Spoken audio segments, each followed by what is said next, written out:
Let's see. Hello, you guys. Trying to straighten up a little bit. Pull up. All right. See if I get a couple people in here.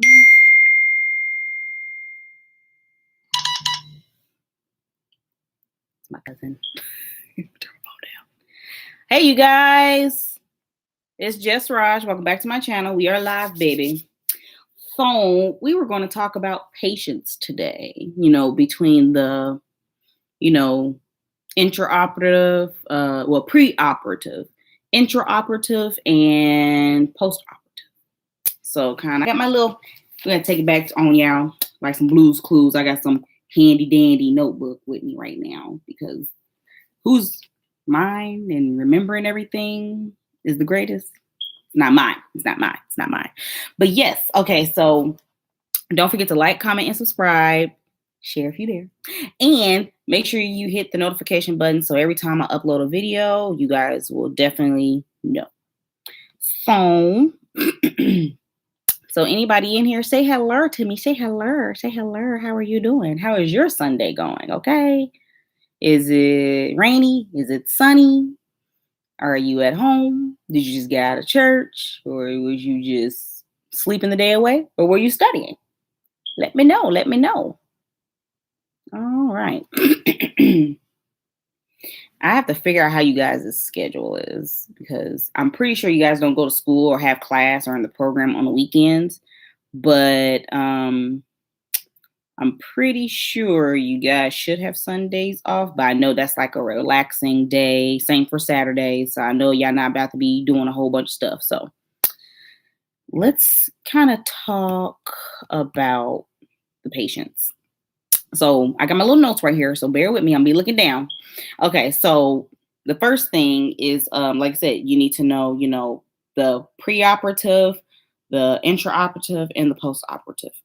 And intraoperative, when it comes to the patient, is the documentation, paperwork like that, the type of procedure that you're going to be doing. This does not really involve us as much. It's more like for the doctors, the nurses, and the anesthesia people. That whole crew right there, they're the ones that's doing the documentation of what drugs or any allergies that the patient can have or cannot have, anything that they just need to kind of substitute. Because let's say like if a person is going under surgery and they take aspirin like on a daily basis, like they're gonna have to stop taking that for like at least 7 to 14 days before their surgery. And because aspirin thins out your blood, so keep that in mind. So with the pre-op, you have to make sure you have of course the right procedure, right paperwork, a right side, right initial, because let's say if you're doing something, a carpal tunnel on the left hand, you might want to make sure that it was marked and everything, because I've seen documentaries and cases that for a patient, no patient wants to have the wrong surgery done on them. That's a nightmare. So like definitely keep that in mind when it comes to the patient. Our part of the whole operative system is to make sure like we are doing the procedure or the case on the right side and on the right patient, definitely. What else? So like when they are arriving to the OR, the hospital, surgical center, they have a mixture of emotions, y'all. So I try to be very, very supportive of even though they may not know me. Even though I have a mask on my face, I try to smile. I don't know if they can tell, but I try to smile and just wave at them like, hey, good morning or good afternoon, And if the nurse doesn't say my name, so a lot of times the nurses, they'll be like, hey, this is Jessica. She's going to be helping Dr. Such and Such, Dr. Such and Such for your procedure today. And, and sometimes if if the nurse is kind of busy, I will introduce myself too. Along with that, like, that's for like the surgery, like when it comes to the difference between surgery centers and the hospitals for patients, like we will introduce ourselves and, say, the name, date of birth, type of procedure, do this and that. At the hospital, like we are allowed to do that. And when you get into like a surgical center, we really don't do that. The nurse usually does that kind of, makes an announcement, does the timeout. So speaking on that, hopping right into that, like timeout. That's on my mouth. Like a little fuzzy. Yeah. Okay. Anyways, so like when it comes to timeout, that's like the most critical thing. When it comes to the patient, like you want to make sure your patient is the right patient and has everything, paperwork, date of birth, type of procedure. Like I said, when they do the timeout, they're going to say, the name, the birth date, the type of procedure, if there's a side, which side, and the time, the date, and all that. You kind of stand still. You don't want to add in, you don't want to be moving around while they're doing timeout. So I kind of stay still and just wait for that little moment and just be like, okay, they did what they said and everything. And we go on from there. And, like I said, we try to make sure, the patient is very comfortable because they emotions, they're scared, they're sad, they might be angry about a particular surgery that they're going to be getting. It's a lot. And you have to step away from the back table to verify, the info and everything. Like, yeah. So like with that being said, don't touch the bed. Even though the patient is on there, don't touch the bed because that's unsterile. So, wait until the patient is, under, either MAC or general, and then you get to drape. And then after that, then you could kind of, be closer to the patient and be more hands-on. So yeah. So let's see. What else? Yeah, so I said the date, make sure with procedure, the time, the marking of the doctor. So the doctor has to mark or put like a little stamp on whatever side, for the patient to make sure, everything is secure within the procedure. So, and what else? Let's go. So another thing that I try to take in consideration with the patients is, treat them like they are your loved ones. Because at the end of the day, like you want your grandma, your grandpa, your mama, your daddy being with, some careless folks, getting ready to go up under the knife, under drugs, or, any type of anesthesia. Like you want your people to be taken care of. And keep that in mind because, like I said, anything can happen. You can't say, oh, it'll never happen to me. Crazy-ish happens in the OR. So you can't be like, oh, the patient's going to be okay and everything. But like I said, some patients be talking, yeah, and they be like, oh, I think I'm going to, just please take care of me. I have, kids and family and everything. And that kind of makes us like really nervous. They'll be like, please don't talk like that. Please don't do it.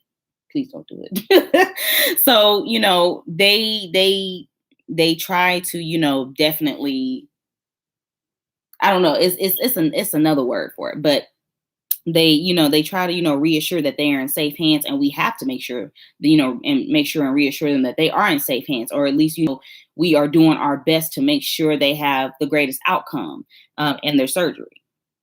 So like with that being said, when the patient is in the room and they're getting them kind of set up, don't be making all that noise in the background, like clink, clink, clink, clink, clink, clink, clink, clink, all the metal in the background. There's a lot of metal. I understand. A minor tray or a major tray has a lot of freaking instruments, y'all.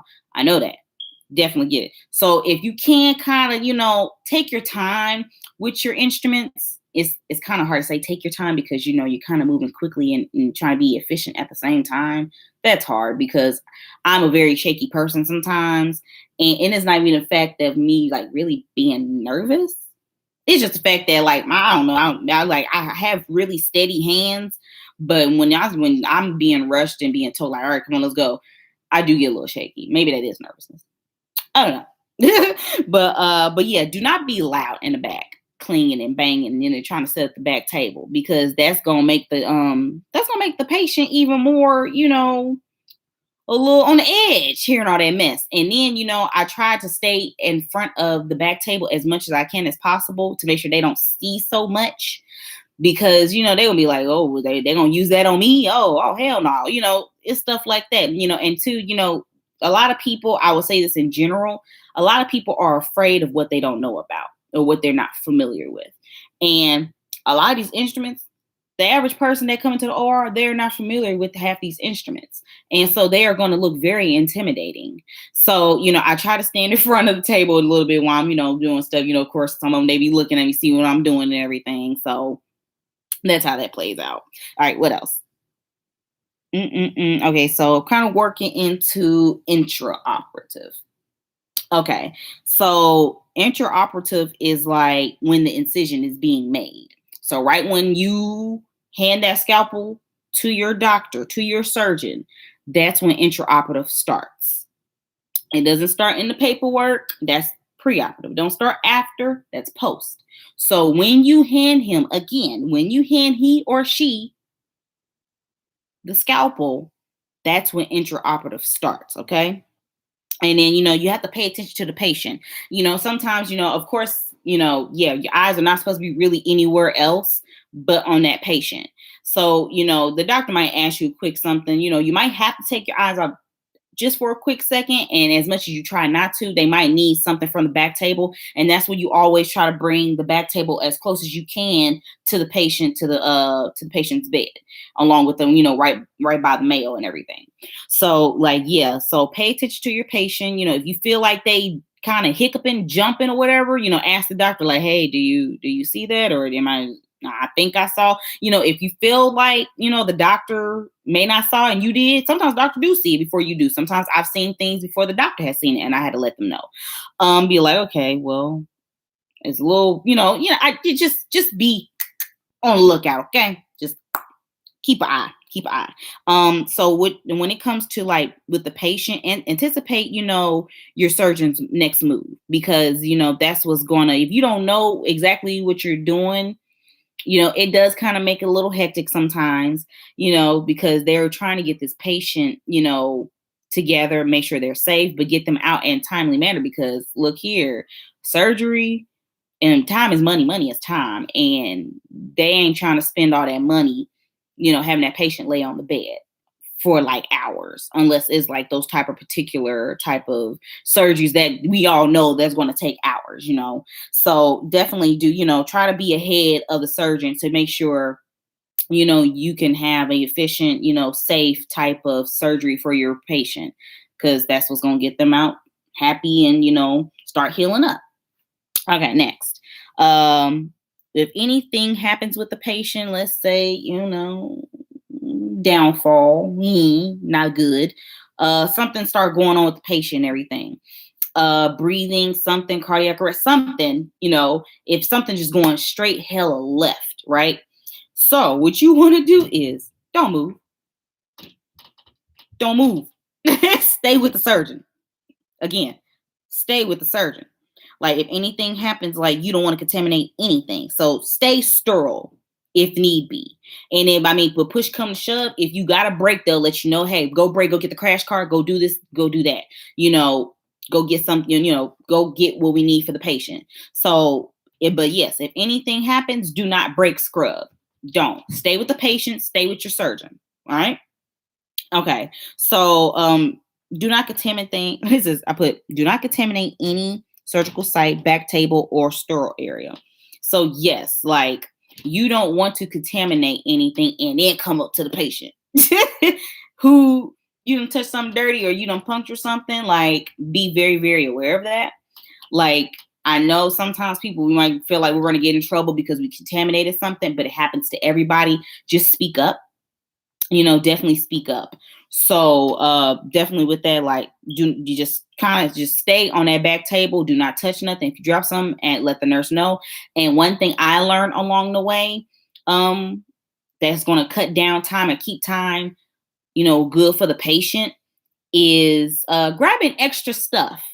If you're in the hospital, you guys can somewhat afford to kind of bring extra stuff from the back hallway. Surgical centers, kind of, sort of, like that's going to cut the time. Because, like, let's say you did drop the suture on the floor, like you got another one on that back table, or you got another one on the nurse's desk that she could just pop open for you. So when you are getting stuff, get 1 or 2 extra or whatever you got.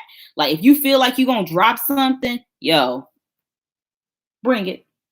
Like I said, if you have like 1 0 vicral suture and you think you're not sure, you're not too confident in your grip and your reflex and I got a whoosh flex. I don't necessarily be able to catch everything.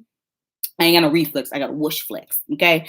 Other than that, like, definitely try to make sure, you bring extra stuff in there. If you do contaminate or drop anything, try to have extra blades in the room, or whatever blade that surgeon uses. Have extra stuff in there, because that's going, like I said, that's going to knock down time and, not have the patient in there for so long. You want to have backup plan after backup plan. So that's how that plays out. Yeah, don't drop nothing, and try and put it back in and try and put it on your patient. Don't do that. No, there's no such thing as a 5-second rule in the OR room. So if you drop something that's supposed to be for this, suture, anything that's touching the patient, like, you're not going to pick it back up. Like I said, no 5-second rule, no nothing, no, devil miss it, Jesus kiss it, whatever you want to call it. You're not about to do that. So, yeah, what did they say? They be like, when you drop stuff, it's a, devil miss it, Jesus kiss. It was something like that. I used to say as a kid and everything, they be like, God make dirt don't hurt. To a certain extent, to a certain degree, it does. It really, really does. Because at the end of the day, like, you don't want to be sitting here having dirt in your patient. You don't want dirt inside of your body. No. So anything that, if you care about, your loved ones, you are going to take care of them how how you need them to make sure they're safe and, they are all right. So trying to think as the patient as, as like a family member, or your grandma, brother, sister, your child, like, be very, very aware when it comes to the patients, because they are humans just like us. They have bodies, the whole body, blood, organs, everything. They hurt just like us, and they get sick just like us. So, be very, very, very careful. I'll say that. What else? Okay, so post-op. So this is when your doctor, your surgeon is closing up the wound, right? So, like, when it comes to the patient, you want to make sure that, everything is still okay. Make sure there's no foreign body, any foreign body objects left in the body. And that's where you come in at counting. Counting is very, very crucial. All this is very crucial, but that right there, I have heard of stories of people getting left things inside of them. Why would, no, I don't want no suture left inside of me, or no damn Ray Tech, or no damn clamp. And I've heard of one close friend in the program. Her friend, one of her aunt's friends, ended up having a baby and had a C-section. And the baby, I guess they delivered the baby. And they left like a clamp inside of her for some time. Now just imagine, y'all, a clamp. Again, I'm gonna say it again. A clamp left inside of you for like weeks at a time. Like, yo. And this is like, we have to like make sure we are definitely paying attention. That's where it comes back into the intraoperative, paying attention. Like, the woman passed, I believe the one, from what I'm being told, the woman did pass away. She had a newborn baby, husband, family, passed away. All because of a clamp being left inside of her. So when you are, counting, you guys be very, very, considerate, be very, very understanding, be very, very careful, because like, you don't want anything to be left inside of them. Like, from what I was told just recently, like with my grandma, like they left a screw in her neck. Like, and that kind of pissed me off, even though, I was down here in Georgia and everything. I'm like, yo, like, y'all better stop playing with my grandma. Y'all better stop it. Okay. Not my grandma. But I mean, you got to think about that with everybody. You know what I'm saying? So yeah. So post-operative counting, you know what I'm saying? Make sure nothing's not left behind. And, closing up the wound and everything. So sometimes it has been times that a doctor has been suturing and probably, the needle pops off the suture. It happens. The Raytex, make sure you ask your doctor first, right? When they start, suturing up and closing that wound, ask the doctor, hey, the doctor such, can I go ahead and count? And that's how you make sure everything's accounted for. So you tell your nurse, hey, nurse such, and, hey, whatever the nurse name is, like, hey, okay, I'm ready to count. You going to count your softs, your Raytex, laps, sponges, laps, what you would call them, they say sponges sometimes, but laps and Raytex. You're going to count your blades. You don't want no blades being left in anybody. You don't want no blade left in you. So you're going to count your sharps. So blades, suture, along with, and it depends on where you work at. You may have to count your instruments, okay? But for the most part, like in your needles, hypos, like be very, very careful with those. And what else? So, right when they're done cleaning up, every doctor has their own different way of how they want to, stitch up or staple up the patient. So just be aware of that. Every doctor is different.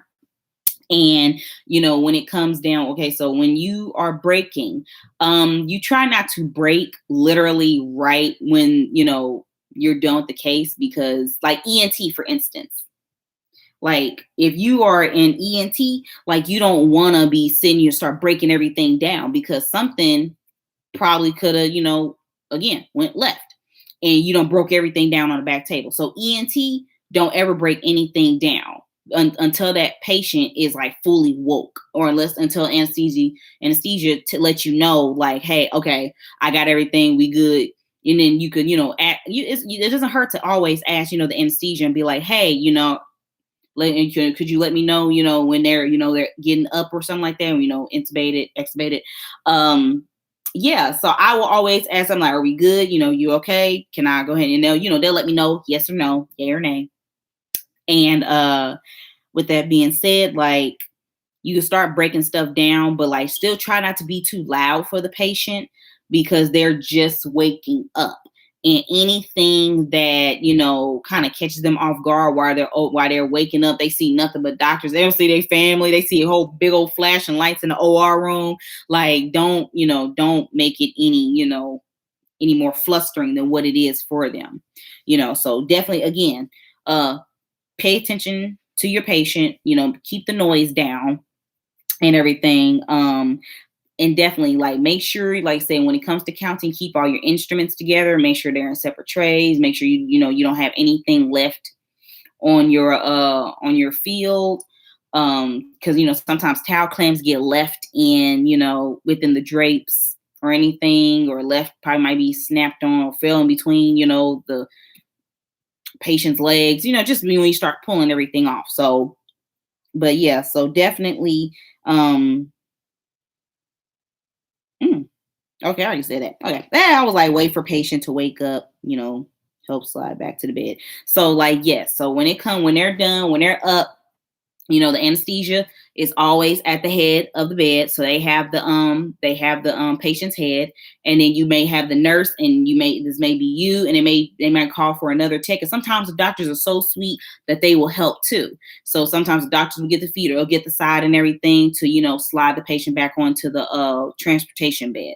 So be very, very careful of how you definitely transfer the patient from the OR bed to the transportation bed, because sometimes they might go just a little bit too far over, and you don't want that, and they're gonna land on you and the ground, not the ground, floor. There we go.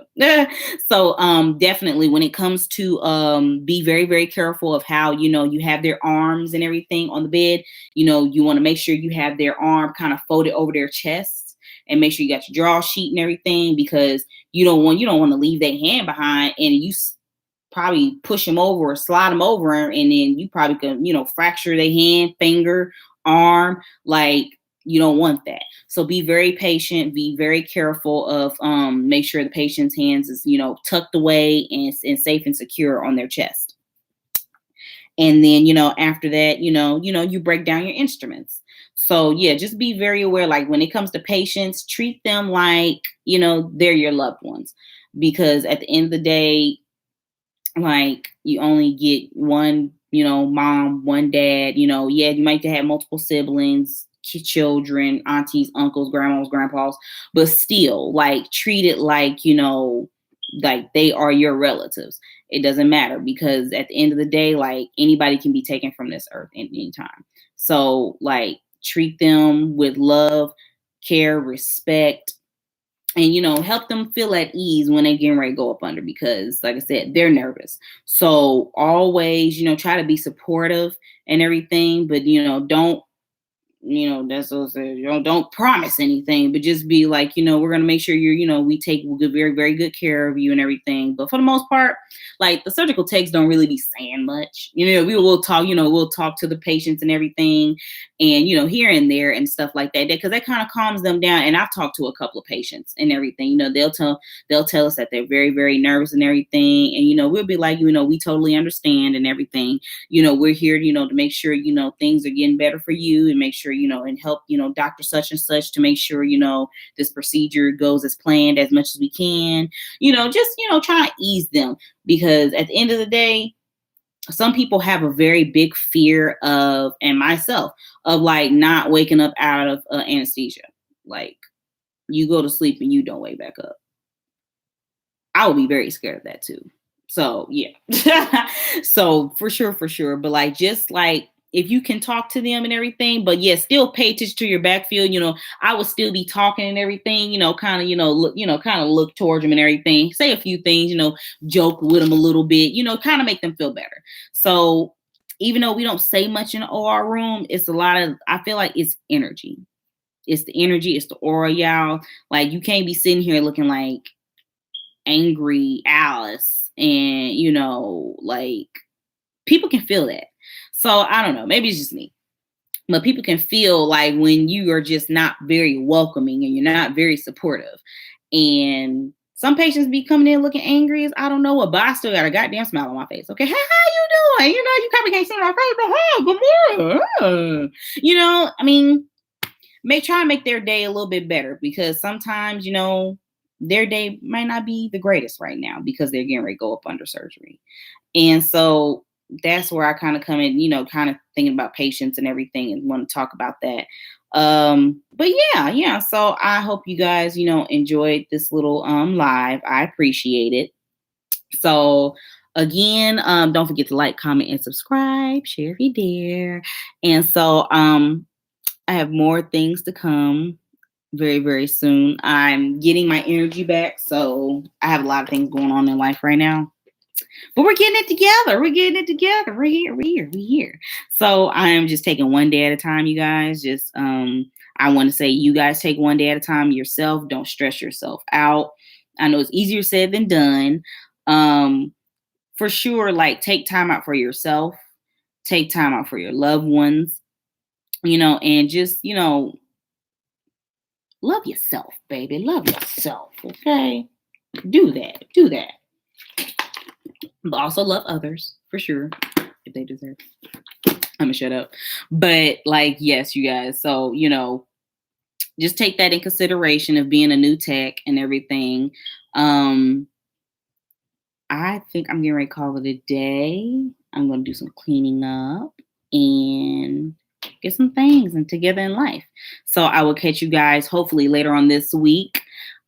Stay tuned. I'll probably be doing some pre-recorded videos here on out, just to kind of get things out the way of other endeavors I am in right now. So I will see you guys next time. Bye so much. See you later. Sayonara.